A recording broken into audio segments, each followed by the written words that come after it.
안녕하세요. 에듀펫 권혁필 소장입니다. 오늘 고등학교에서 지금 대학으로 진학을 하려고 하는 학생이 저한테 이메일을 진로 고민에 대한 이메일을 줬었는데 메일 답장을 쓰다가 이거는 영상으로 제가 이렇게 구도로 설명을 해주는 것도 좋겠다 싶어서 이렇게 오늘 밖에서 훈련도 하고 이 학생을 위해서 이렇게 영상을 좀 찍고 있습니다. 반려동물 지도사가 되고 싶은데 대학은 4년제로 가야 할까요? 아니면 2년제도 괜찮을까요?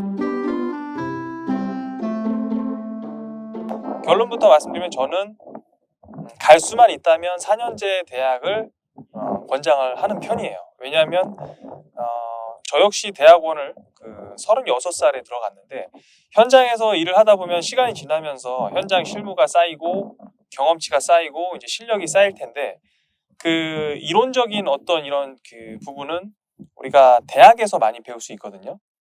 그리고 학력이라는 것도 우리가 사회생활에서 상당히 많은 부분 차지합니다.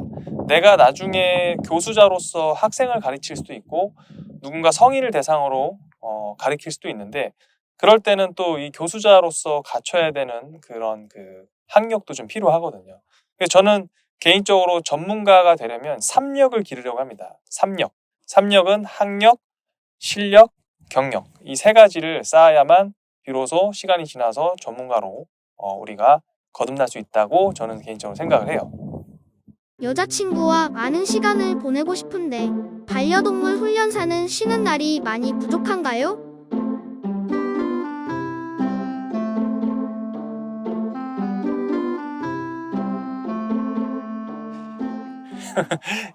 훈련사로서 연애할 시간이 많이 부족하냐에 대한 대답은 너무 많습니다. 너무 많고 그게 어디에 소속돼서 우리가 직장 생활을 하는 훈련사들은 자신의 개인 휴무 날이 있겠죠. 그런데 이제 프리랜서로 훈련사 일을 하는 사람들도 꽤 많습니다. 방문 훈련을 주로 하는 분들이 그런 경우인데 훈련 일정이 없을 때는 개인 여가 시간을 충분히 보낼 수 있고 또 개인이 자기 개발에 투자할 수 있는 시간도 너무 많습니다. 자기 개발을 이성과의 교제에 투자하시는 분들은 그 부분에서 상당히 이성 교제를 할 시간이 많겠죠. 근데 저는 개인적으로 저는 예전에 그런 여가 시간을 등산, 낚시, 그리고 훈련 이런 쪽으로 많이 시간을 보냈던 것 같아요. 본인이 얼마나 추구하는, 노력하는 방향이 무언가에 따라서 저는 결과는 나중에 시간이 지나면서 많이 달라질 거라고 생각을 합니다. 그런 걱정 안 하셔도 되고 일단은 본인의 어떤 이런 실력과 경력과 학력을 쌓는데 더 시간을 많이 투자를 하시는 걸 저는 권장을 해드리겠습니다. 권 소장님은 어떻게 반려동물 훈련사가 되셨나요?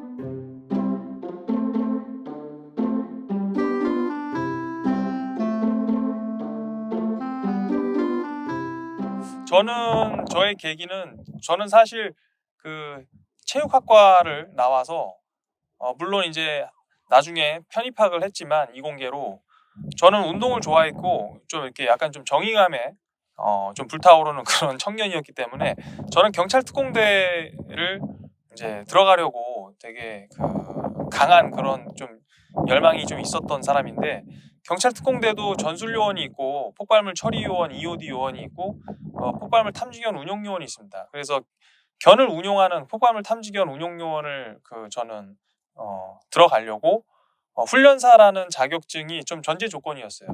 그래서 훈련사 자격증을 취득을 하기 위해서 훈련소에 입소를 했고 훈련소에서 훈련사 생활을 했던 거죠. 그 계기로 저는 훈련사라는 직업에 입문을 하게 된 게 26살 때니까 지금 현재 제가 43살이니까 계속 이 길을 걸어가고 있는 겁니다.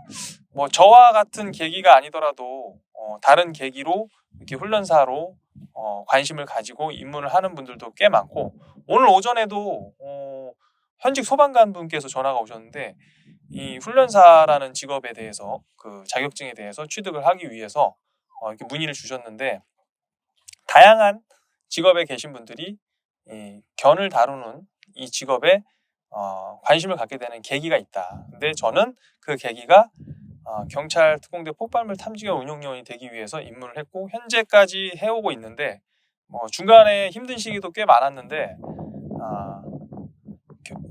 지금 와서 생각해 보면 저한테 가장 어울리는 직업이기도 하고 그리고 앞으로도 계속 해 나갈 것 같습니다. 반려동물 훈련사의 수입은 어떻게 되나요?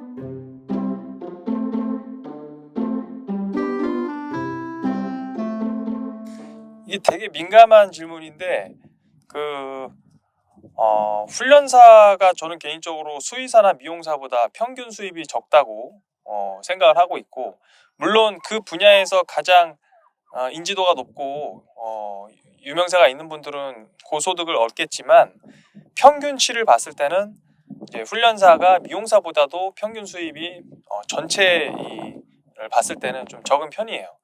아무래도 그 미용 같은 경우는 우리가 털이 자라면 깎을 수밖에 없는 구조고, 그러나 훈련은 어떤 문제 행동이 발생했을 때 그 행동을 개선하기 위해서 우리 보호자들이 많이 찾기 때문에 예방 차원의 교육 훈련을 하는 분들은 상당히 좀 적습니다. 그래서 생각보다 그런 수요가 없기 때문에 많지 않기 때문에 현재는 반려견 유치원 같은 곳에서 훈련사분들이 많이 취업을 해서 근무를 하고 계시고, 그리고 프리랜서로 활동하시는 분들도 꽤 많은데 아무래도 프리랜서로 훈련사 활동을 하다 보면 수입이 상당히 불규칙합니다. 그래서 소득이 많은 달도 있지만 되게 적은 달도 있어요. 그래서 평균으로 봤을 때는 그렇게 높지는 않은 수준이에요. 하지만 본인이 열심히 하면 회사 생활 이상으로 만족할 수 있는 직업이라고 저는 생각을 하고, 가장 큰 장점은 정년이 없다라는 거죠. 나이를 들어서도 본인이 체력적으로 한계가 부딪히지 않는다면 꾸준히 할 수 있다. 저는 그렇게 말씀을 드립니다. 저는 제가 고등학교 때는 사실 이 직업으로 이렇게 하게 될 줄은 전혀 상상도 못했는데, 사실 사람 일이나 이런 그 미래의 나의 어떤 직업은 계획하는 대로 흘러갈 수도 있지만 전혀 다른 계기로 어떤 직업을 선택을 할 수도 있어요.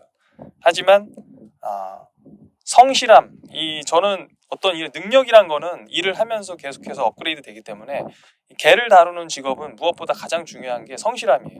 그래서 성실한 자세가 있는 분들이 이 훈련사라는 직업에 좀 도전을 했으면 좋겠습니다.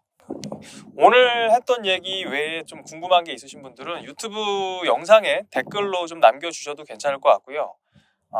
나중에 따로 모아서 Q&A 영상을 찍을 수도 있을 것 같고, 아니면은 저희 센터로 전화를 주셔서 제가 직접 유선상으로 상담을 해주는 것도 가능하고 찾아오시는 것도 저는 환영합니다. 네, 그럼 저는 오늘 영상은 여기서 마치도록 하고 다음 영상에서 또 좋은 모습으로 찾아뵙도록 하겠습니다.